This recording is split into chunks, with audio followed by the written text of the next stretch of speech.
everybody, welcome to Video Notes 9.3. We're going to do a new kind of equilibrium called KSP.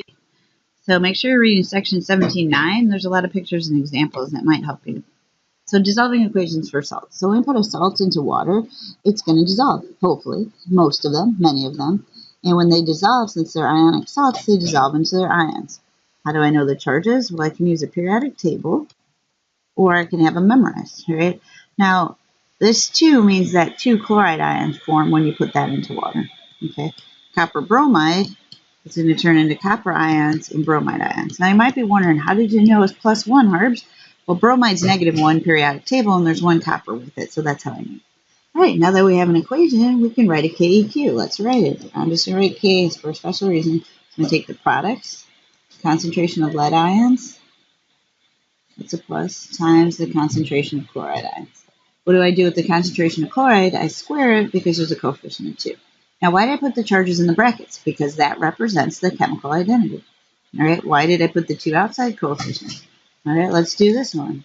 So the equilibrium constant is the concentration of copper ions times the concentration of bromide ions. So now I didn't write KEQ for these because since it's a solid dissolving to make ions, it has a special name. It's called a KSP. And it's called a solubility product constant. Definition: solubility product constant is a KSP, which is the equilibrium constant for a dissolving equation. All right, some values for KSP. Looking at all of these are the KSPs for certain salts at 25 degrees. Check out this one. So what can you say about mercury 2 sulfide? I'd say it is not very soluble. In fact, it might be considered insoluble, because look at this small number for K. That means products over reactants, there's a really, really small number, so there's not very many products when HGS dissolves, so there's not a lot of ions. Okay, some of these, this is really small, so that probably is not very soluble. These ones will dissolve somewhat, all right? So everything dissolves a little bit, but not a lot. Okay, so what does solubility mean? Solubility is how much it takes to make a saturated solution. It's the most that can dissolve. So at the equilibrium constant, it's the solubility that's making a saturated solution. So here's a KSP problem that we're going to do. It says if the KSP for silver chromate is 1 × 10⁻12, how much of 3 grams will dissolve in 2 liters of solution? Okay, well, let's look at the formula, AgCrO4, and say it's going to start as a solid and it's going to dissolve. So we're going to get silver ions and chromate ions. Now, how do I know the charges? Because I could use a periodic table and I memorized my ions.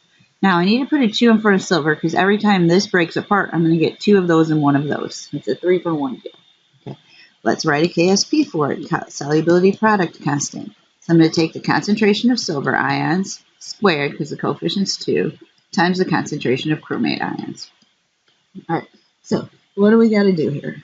Well, we have 3 grams. So when we're using concentrations, it needs to be molarity. So I'm going to take my 3 grams of silver chromate and turn it into moles. So this might take you back a little bit. I got to go get grams from the periodic table. 1 mole is going to be 331.74 grams. So I took silver times 2 plus chromate plus oxygen. And I find out that that's 0.009 moles of silver chromate. But we still need molarity, so I have to take the 0.009 moles divided by the 2 liters. So my concentration is 0.0045 moles per liter. All right, so let's ice this up. When you ice it up, you put the compounds and the ions, so the stuff from the equation, and then you put the initial concentrations. Well, initially, I'm putting 0.0045 molar silver chromate into solution. Now, at first, I don't have any ions. Hopefully, we'll get some, maybe not. All right, it's going to change. We don't know how much of this is going to dissolve because that's what we're trying to find out, how much will dissolve. So I'm going to put -x. Now, every time silver chromate dissolves, I'm going to get 2 silvers. So I'm going to get 2x ions of silver, and I'm going to get x ions of chromate ion.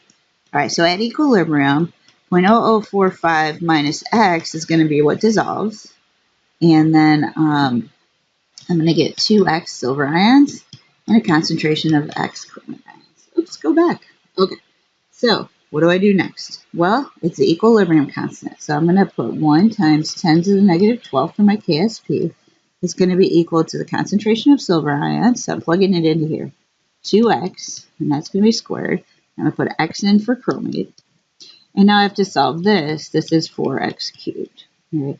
So first, I'm going to end up dividing by 4 to get the fact that 2.5 times 10 to the negative 13th is x cubed. All right.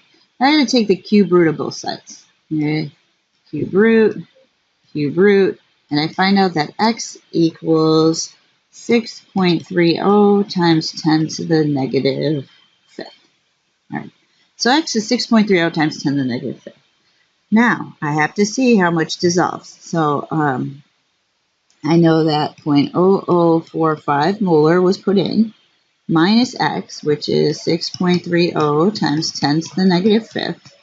I find out that 0.0044 4 molar dissolves. Okay. But my question was, how much of 3 grams? So I'm going to have to change this. So that means 0.00444 moles times 1 mole is still 331.74 grams. Right? And then moles cancel moles. And I get 1.47 grams. All right. So out of my 3 grams, I will dissolve 1.47 grams. And, oh, wait, that's all I need to know. It didn't know how much is left, how much is still solid. I would just know that 1.47 grams dissolves. Okay, that was a tough problem. Let's try this one. If calcium chloride has a KSP of 1.57 times 10 to the 8th, what are the concentration of the ions in a saturated solution? So we have to assume that it means a saturated solution. So again, I'm going to need some chemistry equation type stuff to work with. All right, so I know it's going to break up into calcium ions and chloride ions. And I look and I see I'm going to get 2 chloride ions every time a calcium chloride dissolves. All right, let's write equilibrium, but this time it's a solubility constant expression. Calcium ions because it's plus 2, and chloride ions. And then we're going to square that because there's a coefficient of 2. All right, let's ice this up. What do we got? We got calcium chloride, we've got calcium ion, and we've got chloride ion. Initially, all of our calcium chloride went into the water and none of it was dissolving yet. That's going to change. Some of the calcium chloride is going to dissolve. Actually, all of it dissolves, and every time it dissolves, we're going to get X calcium ions and then 2X chloride ions. So then at equilibrium, all of the calcium chloride is going to dissolve because it's we're going to assume it makes a saturated solution. Makes a saturated solution. Okay. All right, which means we're going to get plus X and plus 2X. All right, let's plug it into our KSP expression. So 1.57 times 10 to the negative 8th given in the problem is going to equal the calcium ion, it's X, times 2X squared. All right, so again we have 4x cubed equals 1.57 times 10 to the negative 8th. Well, now we got to divide by 4. And we find out that 3.925 times 10 to the negative 9th equals x cubed. And then we cube root both sides so that x equals 1.58 times 10 to the negative 3rd. X equals 1.58 times 10 to the negative 3rd. All right, what does that mean? We want to know concentrations of the ions. So our final answer is, what is the concentration of calcium ion? Well, calcium ion is X. So that's 1.58 times 10 to the negative 3rd molar. Okay, concentrations are molarities. Our chloride ion is 2X, which is 3.14 times 10 to the negative 8th molar. Okay, so that's the concentration of those ions. Wait a second, that doesn't make so much sense to me. So I'm going to put 1.58 times 10 to the negative third times 2 is, wow, that's 1, 2, 3. This is a 3. Hey, Harbs, way to catch it. Oh, it's all about checking your work. I know. Hey, who are you talking to, Mrs. Harbin? Oh, myself. La la la. Okay, that makes more sense. All right, thanks for playing. Let's do another one. Woo! Okay, what is the molar solubility of silver chromate when it has a KSP of 1 times 10 to the negative 12? All right, so basically how much is going to dissolve? But instead of dissolving in grams, we're going to dissolve in moles per liter. Okay, so what do we start with? We've seen this before, right? The solubility dissolving equation. We're going to get some silver ions, and we're going to get some chromate ions. How do I know the charge? You memorized it. Or I can look at the periodic table. Okay. Now, let's write a KSP expression. KSP equals the concentration of silver ions, square it because the coefficient, times concentration of chromate ions. How come I'm not putting silver chromate in? Because it's a solid, so it doesn't go in. All right, let's ice this up. Well, we got our silver chromates, we got our silver ions, and we've got our chromate ions. Whoa, this is getting easier, right, kids? Hopefully. Initially, we have all solid. No silver ions, no chromate ions. That's going to change. Some of the solid is going to dissolve. All right. And we're going to get 2 silver ions and 1 chromate ion. At an equilibrium, since all of this dissolves, we're going to have none of the silver chromate left, because when we're talking about molar solubility, we're talking the maximum. We're assuming this is the most that can dissolve. So we're going to have 2x, and we're going to have x. Remember that 0 plus and 0 plus. All right, let's get plugging and chugging. We know this is 1 times 10 to the negative 12th y given in the problem. So then we plug in our silver ion, our 2x for silver ions. We better square that because it's squared. And then our x. Son of a gun, it's 4x cubed. Now you're probably saying to yourself, it's always going to be 4x cubed. Not true, right? It depends on the coefficients and the ions. So then we divide by 4. We find out x cubed is 6.30 times 10 to the negative 5th. Right. And so now we find out that x, I'm sorry, I lied to you. I did it again. X cubed is actually 2.5 times 10 to the negative 13th. Right. So then when you cube both sides, x is 6.30 times 10 to the negative 5th. Now you're saying, why is she writing on an angle? Because I like it. Okay. So what does this mean? X is the amount of ion that forms. X is also the amount of silver chromate that dissolves. So the X represents your solubilities in moles per liter. So the solubility of silver chromate is 6.30 times 10 to the negative 5th molar, or moles per liter. So you can get 6.30 times 10 to the 5th moles to dissolve in every 1 liter of a saturated solution. The solubility is X when it's moles per liter. Okay, what is the solubility of copper 2 hydroxide in grams per liter? Ruh-roh. I'm thinking I'm going to need a periodic table at some point for this one. So I write the formula for copper 2 hydroxide. And it's going to be solid and it's going to dissolve. Maybe, some of it. I get a plus 2 for copper because I know hydroxide is a negative 1 and there's 2 of them. So I put a 2 there. All right, hey, let's write a KSP expression. It's going to be equal to the concentration of copper 2 ions times the concentration of hydroxide ions. And that has to be squared because of the coefficient of 2. All right, let's ice it up. All right, we got some copper hydroxide. We've got some copper ion, and we've got some hydroxide ion. Initially, all the stuff we put in is the solid copper hydroxide. and we have 0 copper ions, 0 hydroxide. That's going to change. Since we're making a saturated solution, all of it's going to go away. So it's going to be X. And we're going to get, what are you doing there, Herbs? Well, I tried to write an X and it turned into non-X. So I erased it and put it in. And we're going to get 2X of hydroxide. So at equilibrium, we'll have none of this left because it all dissolved. So X is gone. And then we'll have X of that and 2X of that. All right, let's plug in chug. We know that KSP is 2.2 times 10 to the negative 20th. What does that mean?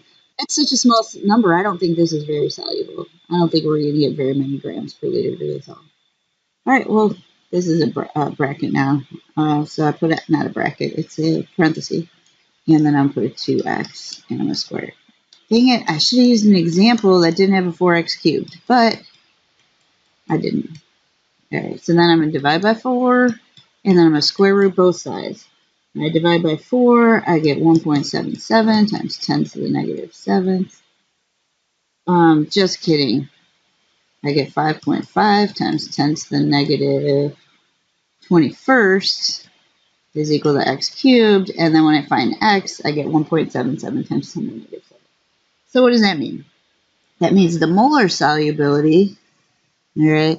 So this x, the amount that can dissolve, is 1.77 times 10 to the negative 7th molar. But I wanted that to be grams, right? So 1.77 times 10 to the negative 7th moles per liter. And then for every 1 mole of copper hydroxide, there is 97.57 grams of copper hydroxide. All right, so what does that mean? That means the gram solubility, grams per liter, is 1.73 times 10 to the negative 5th grams per liter. All right, you might be saying, are we done yet? Not exactly, because I need to tell you the truth about double replacement. We said in double replacement, the precipitate was the one with the higher charges. But precipitate really does depend on solubility. So we mix 2 aqueous solutions, there may or may not be a precipitate because there may or may not be enough ions to make a solid. So an example question would be this, right? Will a precipitate form when we mix 2 solutions? What does that mean? Well, I'm going to go back here. So we'll look at that in a second. It means we're doing a Q and we're doing a K. All right, Q and K are found the same way, but Q is for any time K is at equilibrium. For KSP, which is our new kind of equilibrium, if Q is bigger than K, that means there's enough ions present that they will make a precipitate. If Q is less than K, that means there's not enough ions in the solution to find each other and make a solid. If Q is equal to K, it'd be saturated, and so there would not be a precipitate. Okay, what does that mean? Okay, so we had a solution here. If you notice, that's got some lead ions and some nitrate ions in it. This solution has some potassium ions and some iodide ions in it. When I mix them together, the iodide ions have to find the lead ions to make the solid. If there's enough in there, they will make a solid. So this did make a precipitate. Okay, that means there was enough ions of lead in this solution and enough ions of iodine in that solution that they found each other and precipitated. So Q is bigger than K, and you got solid on the bottom. Okay, again, this solution and this solution. If this solution has silver nitrate in it, and this one has sodium chloride, and then you mix them together and you see a solid, then there was enough ions for the silver ions to find the chloride ions to make the solid. Okay, so the question is, will a solution of 40 milliliters of 2 times 10 to the negative 3rd molar of silver nitrate and 45 milliliters of a different concentration of potassium chromate form a precipitate? The KSP of the solid is 1 times 10 to the negative 12. All right, so we got a lot of thinking to do. And our thinking should involve what happens in the solution. So we're going to have 2 silver nitrate aqueous plus K2CrO4 aqueous. It's a double replacement. It's going to form, so I have to decide, it's going to be silver chromate. How do I know it's silver chromate? Because there's silver and chromate has the higher charges, -2, all right? And then I have potassium nitrate, okay? So what we have to do is figure out what the solid is, and we just did. So now let's write a KSP for that solid. Silver chromate, if it's soluble, if there's enough ions, is going to make silver ions and chromate ions. But if there's not enough ions, it'll stick together as a solid. So we need to figure out the silver ion concentration. Where'd the silver ion come from? The silver ion, since we have to, oh, here's our KSP. We need to figure out our silver ion concentration and our chromate ion concentration to see if they're going to be able to have enough to form a solid. So we need our silver ion concentration. Well, you might recognize this formula, M1V1 equals M2V2. Okay, we're going to use the silver ion as the molarity of our second thing. So we need to know the molarity of the first thing. All right, so here's silver nitrate. So silver ion is 2 times 10 to the negative third molar. All right, that's M1. And our V1 is 0.040 liters. All right, that needs to be divided by our second volume, which is 0.04. Oh, wait a second. When we pour these two solutions together, we're going to dilute them. All right. And so instead of 0.04 on the bottom, 4.5, we have to add those together. So we're going to get 0.085 liters. Right? And so the concentration of our silver ion is going to be 9.41 times 10 to the negative fourth molar. Okay, what about our chromate ion? Okay, chromate is a molarity. It's going to be the concentration. So I need an M1 for chromate, which is 1.55 times 10 to the negative second molar, times the volume of the first solution, which is 0.045 liters, divided by the total volume when I mix them together, 0.085 liters. So I find out that the molarity of my chromate is 7.29 times 10 to the negative third molar. Okay, what does this mean? Well, I have to plug those values into my KSP, which is really a Q right now. And I get, okay, I'll do here. Q is going to equal silver ion, 9.41 times 10 to the negative fourth, times chromate ion, oh, square that, times chromate ion, which is 7.29 times 10 to the negative third. All right, so I find out Q equals 6.46 times 10 to the negative 9. Okay, K equals 1.0 times 10 to the negative 12. All right, Q is greater than K. So what does that mean? That means that there's a lot of ions. Lots of ions equals precipitate. Yay. Okay, since Q is greater than K, there's enough ions to find each other to make a solid. Whew. Might be saying, are we done? Almost, but let's review. Be able to ice it or rice it. Ice for KSP can help us find ion concentrations, KSP values, molar solubility, gram solubility, and coefficients. It can also find, will it precipitate? Will it PPT? That's what also we can find. Okay, bonus time. Let's look at this reaction. Can we calculate a K from a graph? You betcha, because where does equilibrium start? Here. K equals products B over reactant A equals B is right here, 0.2 molar, divided by A is right here, 0.1 molar. K equals 2. Woo, what does that mean? It means products are favored, and look, there's more of them. Rock on. All right, please read the book. I know this is long. Make sure you can also do these 3 things. And we got it. Peace out.